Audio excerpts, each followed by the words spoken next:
welcome back to my channel. Balik lagi dengan gua Bayu Septian.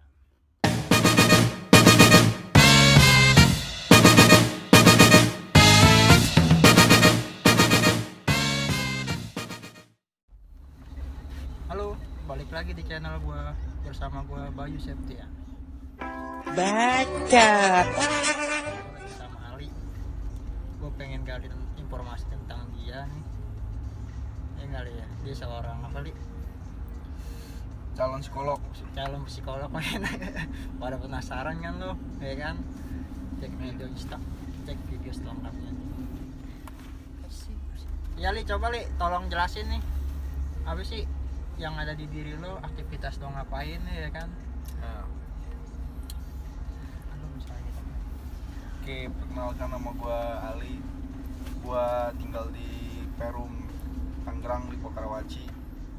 Gue sekarang mahasiswa aktif Gunadarma semester 8 jurusan psikologi. Aktivitas gue sekarang ya narik online juga buat uang jajan ya kan, yang jelas uang jajan. Sambil masih nyusun skripsi sih sekarang, gitu aja.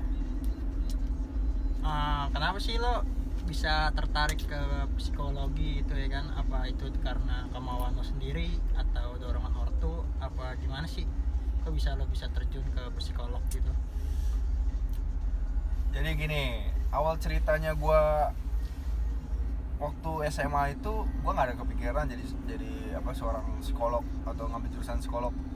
Gue awalnya tuh waktu SMA itu gue udah janjian gitu sama teman gue mau ngambil jurusan agribisnis gitu kan. Nah habis itu udah tuh berjalannya waktu, gue malah nggak niat gitu kan ngambil jurusan itu. Teman gue malah yang niat, keterima dia di Untirta kan. Terus gue yang males gitu kan. Ya udah tuh pas udah lulus, gue nggak dibolehin dulu pertama nih, nggak dibolehin kuliah dulu kan sama bokap gue. Nah gara-gara bokap gue tuh nyuruh gue tuh harus ngejar PTN gitu kan, sampai ya udahlah gue ngorbanin waktu gue 1 tahun ya kan. Terus itu gue les segala macem, ya udah terima, akhirnya tetap aja udah gue ngambil Gunadarma kan. Ngambil Gunadarma karena gue pikirnya waktu itu kan sebelum gue ngambil kuliah gue juga udah nyoba jadi driver online gitu kan. Ya lumayan lah penghasilannya waktu itu, gede banget lah ya, seharinya ya lumayan lah ya, lumayan buat ngedet. ya, sembari nyicil mobil juga kan. Alhamdulillah sih mobil udah kelar boy. Mantap. Ya udah terus masuk Gunadarma, bingung gue mau ngambil jurusan apa kan. Tiba-tiba nyokap gue bilang udah coba kamu ngambil psikolog aja. Karena gue udah males sama kayak hitung-hitungan juga sih, hitung-hitungan segala macem. Terus kata gue kayaknya psikolog juga nggak ada hitung-hitungan. Awalnya nggak ada hitung-hitungan, pas gue masuk tetap aja ada statistik bangsat. Tapi untungnya tetap aja dulu gue SMA-nya basic IPA kan, jadi hitung-hitungan ya B aja sih. Jadi nggak nyambung gitu Ya, jadi nyambung gitu. Ya udah gue masuk, gue berjalan. Ya udah jadinya gue menikmati aja sih, menikmati gue ngambil jurusan psikolog, dan akhirnya gue ada semester akhir, semester 8 lagi nyusun sih. Jadi gitu awalnya. Apa lagi ya? Suka dukanya nih, anggapannya lo kuliah kayak psikolog nih, misalkan gimana nih? Kan misalkan nih orang ini bisa apa sih yang apa gimana ya?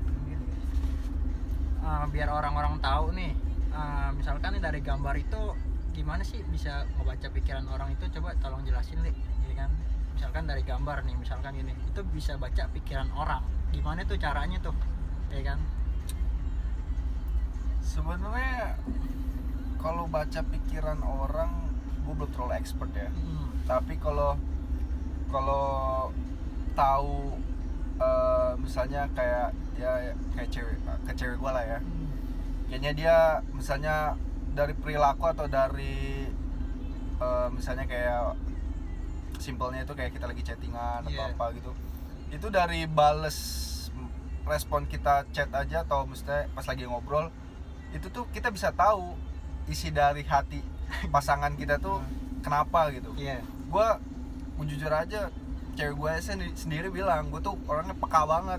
Memang sih karena ya dikit-dikit gue ngelatih gitu kan, ngelatih kepekaan gue. Jadi misalnya ya kalau udah melenceng dari melenceng dari kayak biasa gitu chattingannya atau apa perilakunya, itu pasti ada sesuatu intinya gitu.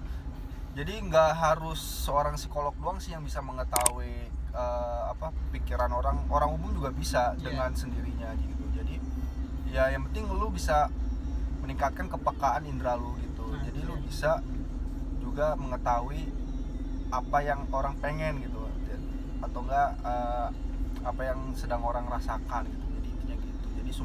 Jadi nggak harus psikolog doang sih yang bisa peka mengetahui orang tuh pengen apa, orang tuh pengen ngelakuin apa. Tapi lu sendiri sebagai orang umum juga bisa ngelakuin itu, bisa lu latih juga. Karena banyak juga sih ilmu-ilmu psikolog di internet gitu kan. Lu bisa belajar, lu bisa belajar otodidak, ngelatih sendiri juga bisa. Jadi yang penting kemauan sih, gitu aja. Terus nih apalagi nih, setelah lu kan semester akhir nih ya kan, jadi setelah lulus kuliah nih rencana lu mau kemana nih? Atau mau buka usaha atau mau gimana, mau jadi apa nih? Kan biasanya psikolog itu berkaitan dengan HRD atau gimana nih? Coba tolong jelasin nih. Jadi gini, awalnya gue masuk psikolog itu pemikiran utama gue itu, gue tuh sebenarnya gue mau ngebangun bisnis. Gue dari awal, dari SMA lulus itu mindset gue tuh gue nggak mau jadi karyawan gitu, gue jadi seorang pembisnis. Karena bokap gue juga ngedukung gue kan, nyokap gue juga. Akhirnya gue ngambil psikolog itu karena gue tuh pengen belajar kayak rekrutmen karyawan gitu kan. Nah jadi kan ya walaupun suatu saat misalnya gue udah punya perusahaan besar membutuhkan HRD juga, tapi gue sebagai yang owner, gue mengerti hal tersebut. Jadi gue bisa ngeliat karyawan-karyawan gue mana yang bagus, yang kinerjanya bagus, mana yang menurut gue itu malah bikin hancur perusahaan gue. Jadi gitu awalnya gue masuk psikolog. Jadi intinya gitu dah. Terus apa lagi nih? Tadi lo bilang mau jadi pembisnis nih, itu pasti kan butuh modal yang gede nih, atau pengalaman gimana sih itu? Apa lo belajar dari bokap atau belajar sendiri atau gimana nih menurut lo nih? Mau dari mulai dari pembisnis ini kan mesti ada ilmunya juga nih, modal gitu kan. Kalau misalnya belajar pasti ya dari bokap juga belajar gitu kan. Gua belajar cara gimana ngadepin orang, atau misalnya gimana cara menjalankan sebuah bisnis gitu kan. Gua waktu itu pernah juga nekat sih, gua awalnya dulu pernah jadi anak motor gitu kan, bikers gitu, touring gitu kan. Nah suatu saat gua ke bengkel gitu, nah gue serak nih sama montir itu kan, serak. Ya udah tuh gue ngobrol, ternyata dia ngajakin gue join buka bengkel gitu kan. Tanpa panjang lebar gue langsung bilang ke bokap, gue minta dibukain bengkel. Disetujuin tuh sama bokap gue, udah tuh berjalan tuh bengkel. Ternyata ya bengkel gue ini nggak berjalan dengan mulus, ada kendala lah, biasa lah namanya juga. Gue juga sebagai pengusaha awal atau pemula itu, menurut gue kegagalan tuh bukan sesuatu yang harus disesalin banget, biasa aja sebagai pengalaman gue kan. Jadi gue mengerti ketika gue ada di kondisi itu, gue nggak bisa dibohongin lagi sama orang. Jadi waktu itu gue ya bangkrut lah, bengkel gue ditipu gitu sama montir gue, dan gue nggak nyangka gitu kan.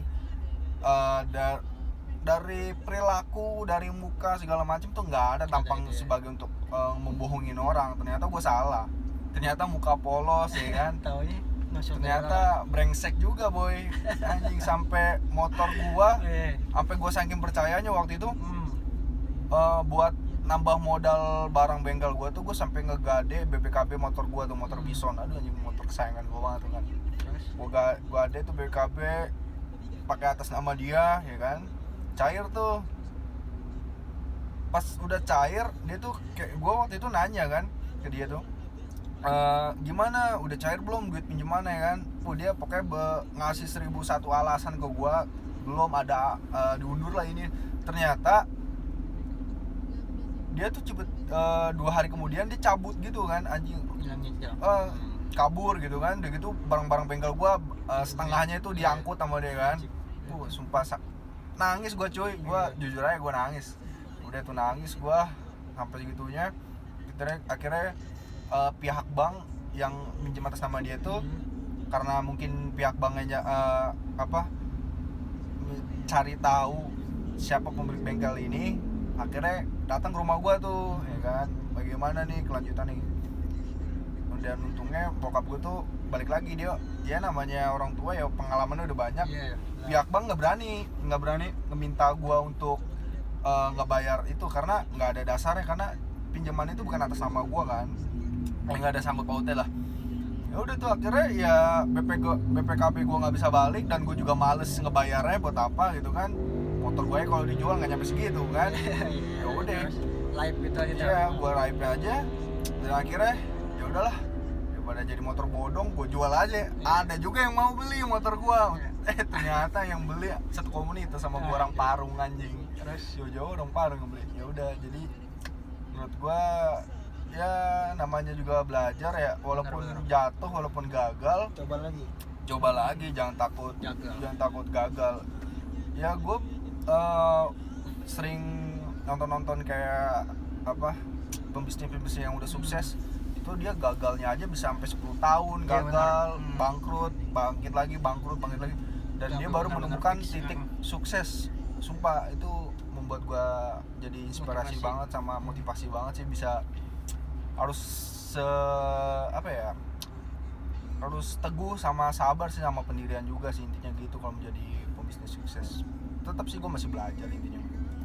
Kayak gitu dah. Oke. Apalagi nih? Apa? Target 5 tahun ke depan lo. Ini gimana nih? Target lo 5 tahun ke depan. Misalkan nih lo udah bisnis gagal lagi terus apa lo tetap mau jadi pembisnis atau lo menuju jalur lain nih buat jadi karyawan? Apa gimana sih?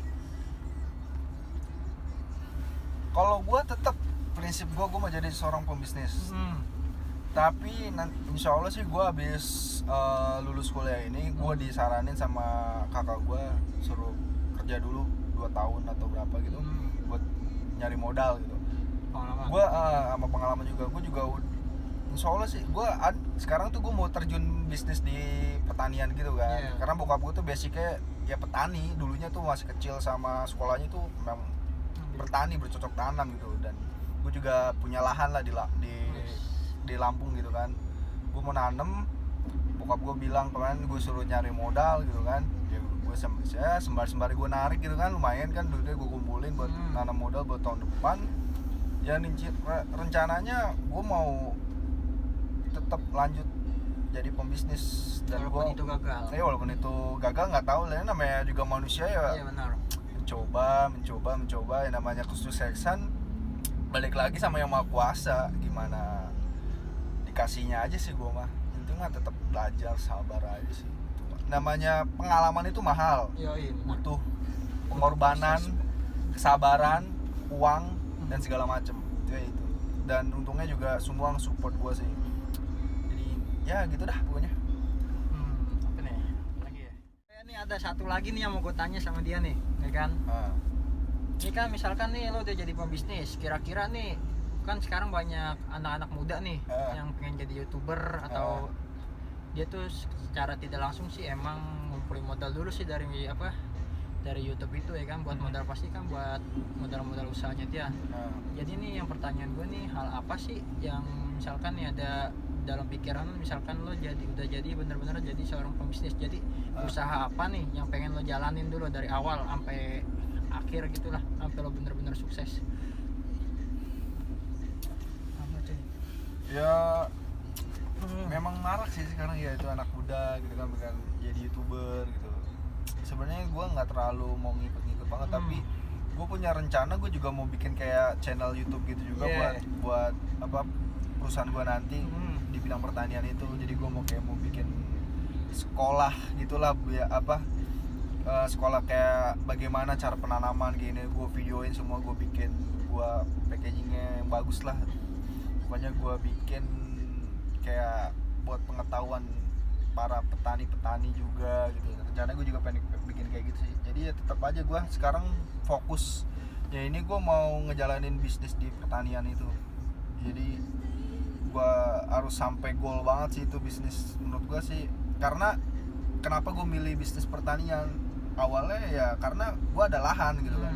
Iya, Pertanian itu kan butuh lahan gitu kan, Iya, karena iya. bokap gue dulu juga waktu masih dinas di DKI juga itu hobinya ya beli tanah gitu kan. Jual Ya beli tanah, gua beli bilang. tanah terus beli tanah ya alhamdulillah sih kebantu juga buat tanah. Ya udah intinya buat gitu invest karena lah. buat invest.